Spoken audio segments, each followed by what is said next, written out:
Bueno, bos días de novo.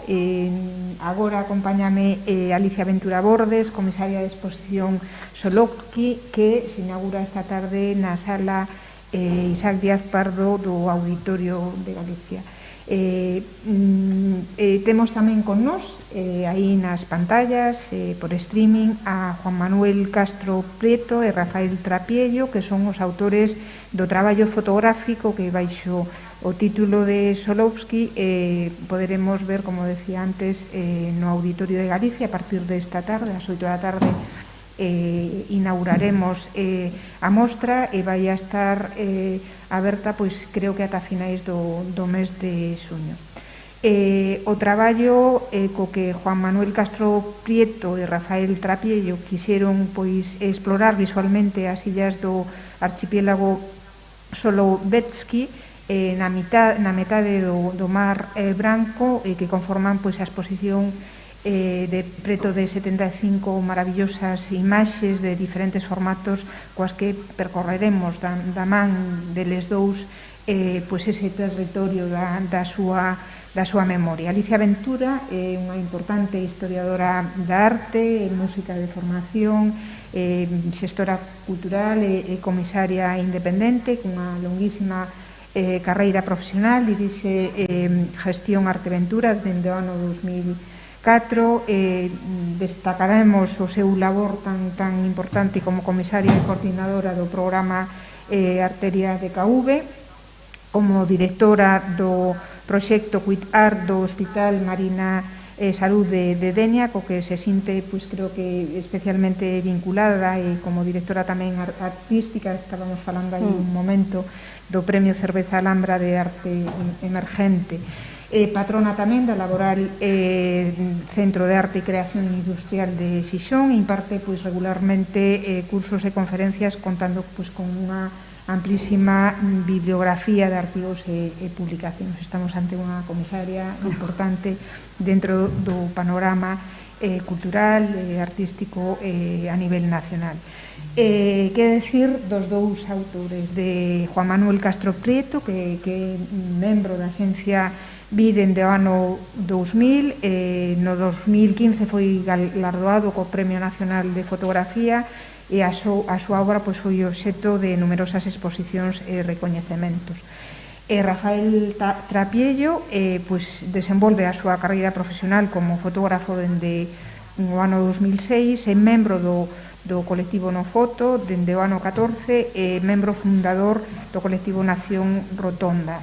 Estamos ante dous fotógrafos moi importantes dentro do panorama da fotografía europea.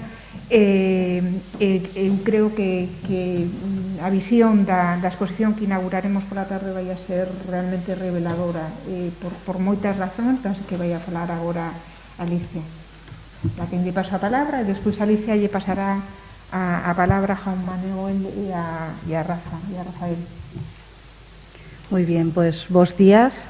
Y perdonar que no falo galego, aunque me encantaría porque me parece una música visual magnífica, pero bueno, prometo poco a poco falarlo.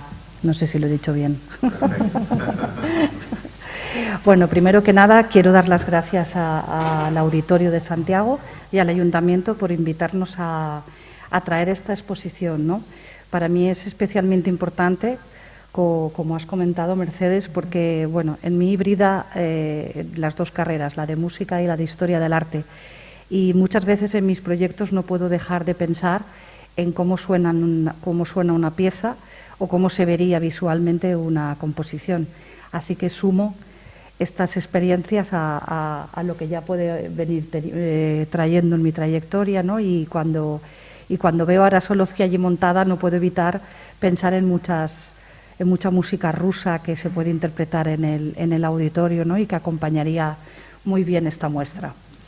Pero bueno, dejamos esto aparte, que no puedo evitar, por otro lado, Y bueno, dar las gracias en primer lugar a quien produjo esta exposición, ¿no? Esta es una exposición que llegó a mis manos a través de Rafa y de Juanma. Me invitaron a ser la comisaria, algo que me honró mucho porque admiro muchísimo el trabajo de Juanma Castro Prieto desde hace muchos años, al que conozco bien y he trabajado mucho con él. Conocía algo del trabajo de Rafa, pero menos, pero todo el tiempo que llevo trabajando a su lado me ha permitido ver esa poesía que impregna, esa luz y esa composición en sus fotografías, de la que te vas poco a poco enganchando y es muy sugerente. Esta es una exposición que se hizo gracias a la colaboración del Centro de Arte de Alcobendas, de la Fundación Guerrero de Granada y de la actual Mediterráneo Fundación Antiguacam de Alicante. Gracias a ellos pudimos hacer toda esta producción que ahora estamos itinerando. Como muy bien has explicado, esta exposición creo que es muy importante porque cumple la labor de algo que en el arte contemporáneo es muy importante, y es ¿para qué sirve el arte contemporáneo? Pues en muchos casos sirve para rescatar la historia, y esa historia puede ser reinterpretada o simplemente mostrada, ¿no? Yo diría que esta es una exposición en la que un hecho que es histórico es interpretado a los ojos de unos fotógrafos, que podría ser de muchas maneras. Ellos podrían haber hecho un documento de lo que ocurrió en Solovki, pero tras ver lo que vieron en los viajes que hicieron en el año 2015 y 2016, su visión se convirtió en algo, como diría Muñoz Molina, mucho más poético, porque lo que han retratado es la huella de lo que quedó allí. Hay algunas fotografías que se ve el sesgo de lo que aquello fue. Solovki es un archipiélago que se encuentra al medio del Mar Blanco, un archipiélago que durante 6 meses está rodeado de aguas blancas congeladas, a los que no se puede llegar más que con un avión que una vez a la semana vuela hasta allí. Entonces, este aire de congelado acrecienta la función que tuvo lugar, que no fue más que ahora vemos un monasterio declarado Patrimonio de la Humanidad, donde va muchísima gente de peregrinación, pero en verdad aquello fue el primer gulá. Se dice que fue el primer gulá, que no deja de ser una prisión o un campo de concentración, donde en el año antes de la Segunda Guerra Mundial llegaron a haber más de 50.000 prisioneros. Esta huella de lo que allí hicieron con estos campos de concentración, a base de talar árboles, a base de todo lo que quedó, es la huella de lo que vemos en las fotografías. Estos retratos que hacen Juanma y Rafa de las personas son retratos de gente que en cierto modo desafía la mirada de lo que tiene ahora, ¿no? O estos no lugares que llamamos abandonados, que caen hasta la línea del horizonte que siempre cubre la nieve en ciertas estaciones del año, que son como lugares indefinidos y que nunca acaban, infinitos, como un lugar de una prisión. Esto es un poco lo que muestra en general la exposición, que nosotros a la hora de montarla en el auditorio lo que hemos hecho ha sido un recorrido visual. Empezamos por la visión del monasterio, como si tú llegaras a una isla, como si llegaras peregrinando a través de un barco que es en el que durante 6 meses, es una fotografía que hemos incorporado en esta exposición, un barco en el que van los turistas y los peregrinos a ver allí, es la única forma que puedes llegar. Y empezamos por ese monasterio que tiene esta estética un poco como del Kremlin, y vamos andando por la exposición, nos metemos en la siguiente sala dentro de este monasterio y vemos cómo se conjuga la vida cotidiana de la señora que está limpiándolo, que del que está rezando, y atravesamos y llegamos a esos paisajes de ese monasterio y de esos alrededores, que ya se puede ver algunas celdas antiguas y lo que fueron aquellas celdas, ¿no? Hasta llegar a una sala en la que hemos querido mostrar lo que históricamente se ve. Ellos han recuperado fotografías antiguas, hay un vídeo que Mario Castro hace muy interesante sobre una película que se hizo sobre Solovki, que era una película muy de publicidad, y a través de ciertas imágenes de ese vídeo y ciertas imágenes de la exposición se hace un fotomontaje para dar una idea de lo que es Solovki, ¿no? Atravesamos esta habitación en la que hay estas fotografías antiguas, hemos añadido algunas que ellos mismos han encontrado, para acabar finalmente con toda una galería de retratos en las que hay pues personas que allí habitan, ¿no? La más importante para mí sería una fotografía de una profesora que les ha hecho de guía en todos sus viajes y a la que tuve el placer de conocer en la primera exposición. Ella fue invitada y pudo venir a ver esta exposición. Creo que es un hecho que ellos relatarán mejor, muy importante para esta persona, ¿no? Y acabamos esta exposición al final del recorrido con una imagen muy bucólica de lo que es el monasterio, de lo que es ahora, para un poco enfatizar esta poesía que está cargada en estas fotografías y en esta exposición, que ya no es tanto un documento, sino, como dirá Muñoz Molina, es una poesía cargada en el documento. Yo invito a todo el mundo a que lea estas frases que hemos sacado del texto de él, que radia muy bien toda esta exposición, y, por supuesto, el catálogo que se puede adquirir. Podría hablar mucho más, pero están Juanma y Rafa, que lo cuentan seguro mucho mejor que yo, así que yo creo que ya les paso la palabra, y quiero, en mi final de Parlamento, dar las gracias personalmente a Chus, con la que es facilísimo trabajar. Aparte de súper amable, es una gran profesional. Quiero dar las gracias por tu trato personal a mi equipo y a todos nosotros, por todos tus esfuerzos y por lo fácil que lo haces todo. Y así la cultura es fácil y se puede hacer, y al director del auditorio por su sensibilidad, y a todos vosotros, que Galicia sabéis que la adoro, y Galicia para mí es símbolo de cultura, y de verdad, gracias. Muchas gracias. Juanma, Rafa, ¿quién empieza? Juanma, muy bien.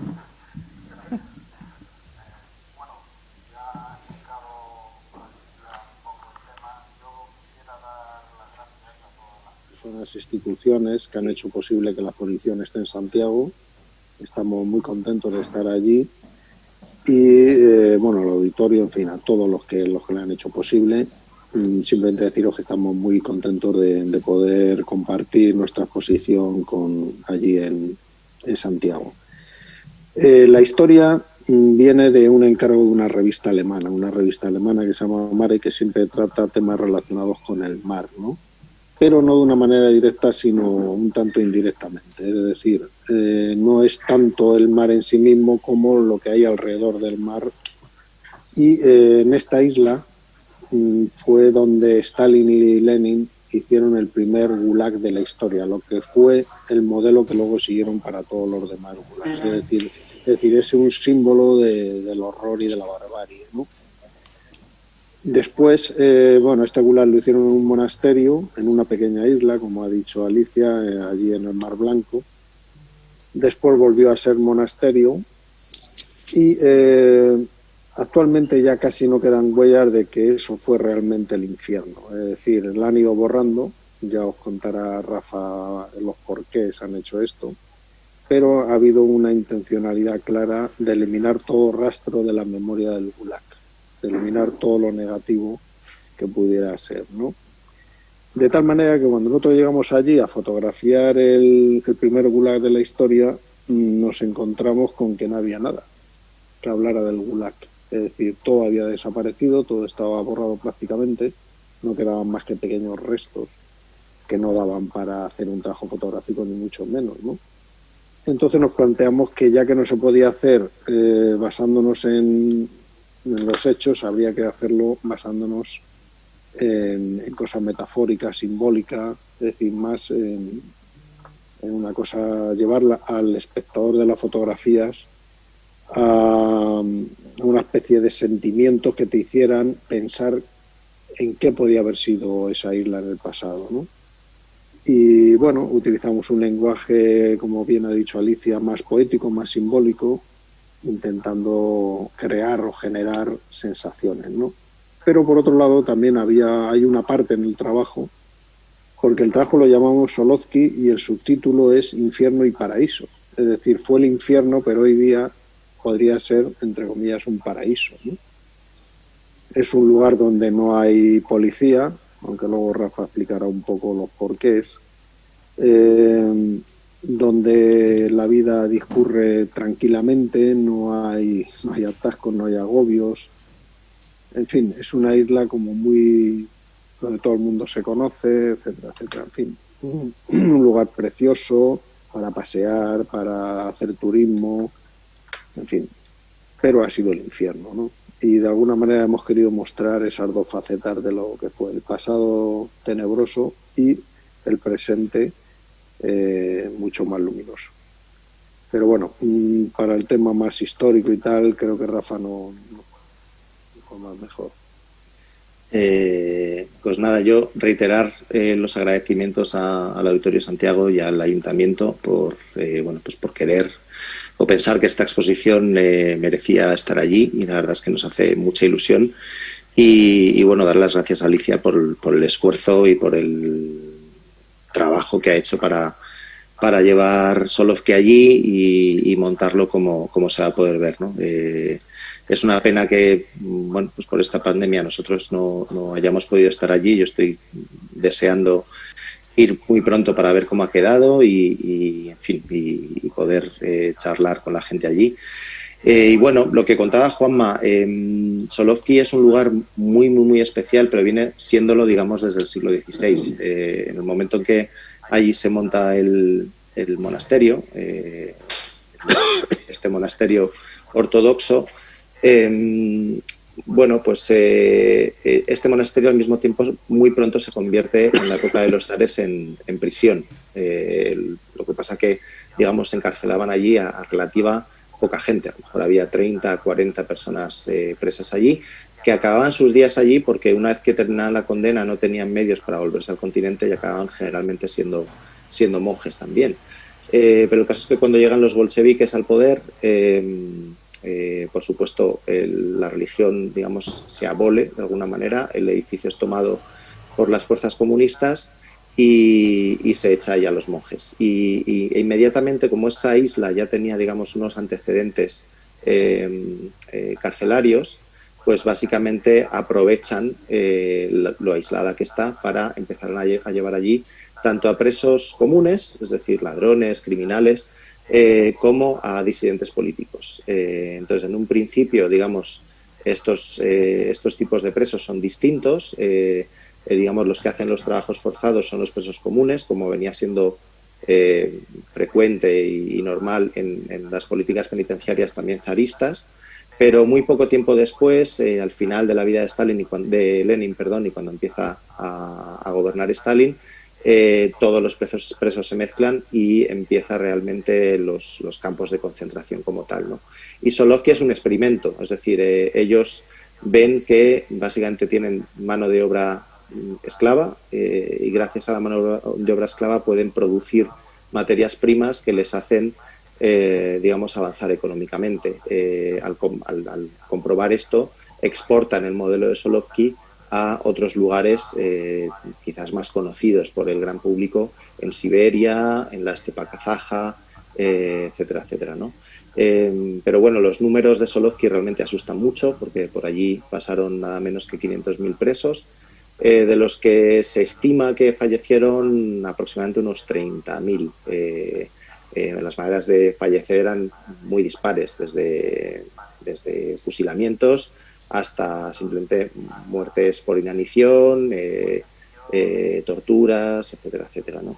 El caso es que el Gulag, digamos, la prisión está activa hasta el año 39, que es el año en el que estalla la Segunda Guerra Mundial, y por la cierta proximidad que tenían las islas del archipiélago a Finlandia, a la frontera con Finlandia, deciden desmantelar la prisión allí, sacar a toda la gente de allí. Los que podían trabajar se los llevan a los campos del este, en Siberia. Los que no podían trabajar directamente fueron ejecutados y allí, digamos, no quedó nada salvo una base militar. Entonces, la gente que vemos en las fotografías, o sea, no solamente se ha ido eliminando memoria, sino que ni siquiera tenemos supervivientes o descendientes de supervivientes en la isla viviendo, porque los que han repoblado la isla en realidad no tienen nada que ver con aquellos que estuvieron presos allí, ¿no? Aunque sí, si bien es cierto, es un poco lo que nos pasa pues también en España, que no hace falta que, en fin, que tengamos, que seamos descendientes de alguien que haya sufrido la guerra civil, por ejemplo, para sí tener un conocido, un amigo, un tío que sí lo sufrió, ¿no? Con lo cual, todas estas personas que estamos retratando, obviamente, han conocido la represión stalinista, no en Solovki, pero, digamos, les ha tocado en aquellos lugares donde vivían, ¿no? Finalmente, hay que explicar por qué se están eliminando estos restos del Gulag, ¿no? Ahora mismo, bueno, estamos viendo una deriva mundial en la que el populismo es muy poderoso, se está haciendo otra vez con las riendas del poder en todo el mundo y Rusia, digamos, la nueva Rusia de Vladimir Putin no es una excepción desde hace ya, de hecho, bastante tiempo.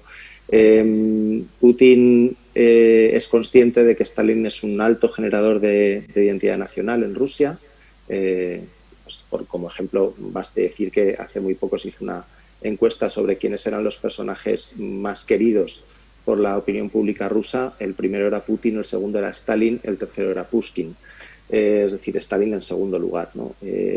Con lo cual, Putin mismo en una entrevista a Oliver Stone dijo que menoscabar la imagen de la Unión Soviética, menoscabar la imagen de Stalin era atacar a la Unión Soviética y por tanto atacar a Rusia. Es decir, para ellos Stalin es muy importante y no hay que tocarlo demasiado. Por esa razón ellos intentan hacer, no pueden negar que existió el Gulag, no pueden negar que existió una represión política muy fuerte y millones de desplazados y una época bastante oscura, pero sí pueden intentar lavar o contar la historia de manera más suave, ¿no? Es un poco lo que se trata de hacer. Para ello, una de las técnicas fundamentales es eliminar, digamos, todo rastro de esa represión, es decir, y que simplemente quede en los libros de historia, pero poco más. Esto se está haciendo con la connivencia de la Iglesia Ortodoxa, lo cual es un poco paradójico porque ellos fueron represaliados en un primer momento, ¿no? Pero la Iglesia Ortodoxa, digamos que lo que quiere es devolver al estado originario el monasterio de Solovki. Y lo quieren hacer, entre otras cosas, porque para ellos, digamos, el periodo de la prisión fue una profanación de un espacio sagrado. Entonces ellos no quieren que haya ningún rastro de ese momento tan duro de la historia y lo quieren devolver a como estaba en 1919, ¿no? Con lo cual, bueno, pues cuando Juanma y yo llegamos allí, efectivamente no quedaba prácticamente nada. Solamente hay imágenes que se pueden ver de una prisión o unas celdas de una prisión que efectivamente todavía queda en pie, pero es una prisión que nunca se llegó a utilizar. Es decir, se empezó a construir en el 37, se terminó en el 39, pero como he dicho, en el 39 se evacuó la isla y esa prisión se quedó como almacén militar. Y afortunadamente podemos ver cómo es una prisión soviética de aquellos años, pero en aquel lugar, de hecho, no se albergó a ningún preso, ¿no? Y bueno, no sé muy bien qué más contar. Efectivamente, nosotros hemos tenido que trazar una estrategia muy distinta al documental tradicional. Yo creo que por eso también la exposición gana en peso artístico, es decir, está mucho más cercana a la pintura y a la poesía que a la fotografía, digamos, fotoperiodística o tradicional. Y en cierto modo también por esa razón lo hemos hecho un proyecto más personal, más nuestro, ¿no? Porque se parece mucho al tipo de lenguaje que tanto Juanma como yo utilizamos en nuestros trabajos personales, ¿no? En fin, no sé si queréis saber algo más a propósito de las fotos de la exposición. Sí, si hay alguna pregunta que alguien nos quiera hacer, no sé si conectáis por chat o por... De todas maneras, esta tarde a las 8 hacemos una presentación allí y nos extenderemos también un poco más sobre el tema. Sara, alguna... Pues nada, moitísimas gracias e convidamos a toda a ciudadanía a que visite esta magnífica exposición. Eu creo que vai a ser probablemente unha das cousas máis importantes a nivel cultural que pasen nestes meses en Compostela, e a disfrutar deste traballo tan exquisito destes dous grandísimos fotógrafos. Nada máis e moitas gracias. Moitas gracias. Bos días. Ok.